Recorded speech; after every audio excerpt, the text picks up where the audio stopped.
Secretary Zinke, great to be with you again. Great to see you. I was singing your praises along with that of Senator Daines, as well as our friend Ryan Lance at both Boys State and Girls State in Wyoming in the past week, because there you were, 3 young high school students from Montana sitting together at Boys State. And so that's the aspiration, that for young people at Boys State, Girls State, all across the country can look to you, as well as Senator Daines, as well as Ryan, as something to look up to and work for. And so I have to say, I was a slacker of the 3.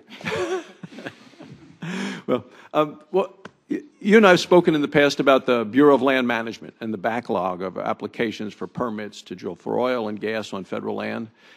We discussed that permitting delays, they vary among field offices. Some of the offices are having much more substantial backlogs than others.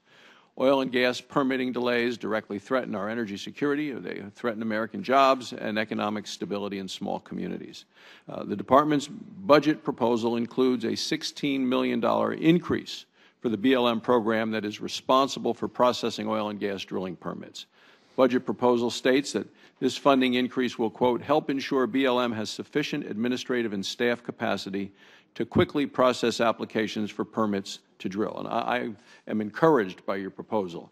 The BLM needs to have the necessary resources at its disposal to process the oil and gas permits in a timely manner.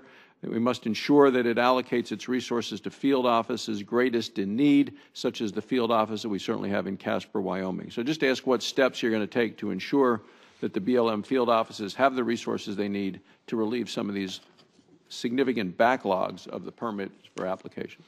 Well, I would think the backlog is really two-pronged. One is the resources, but also the process.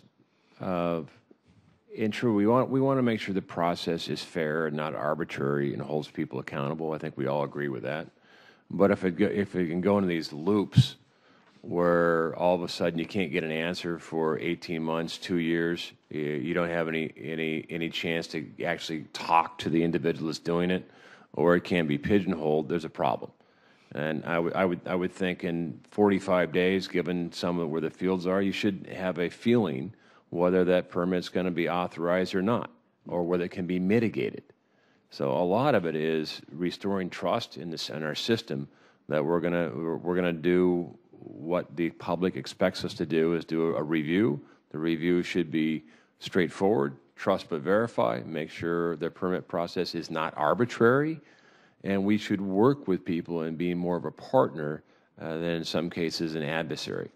And that's a tall order, given that a lot of the government, or a lot of the folks out there, whether it's industry or private landowners, don't trust the Department of Interior. And my #1 job is to get back there and talk to communities and be an advocate and restore trust.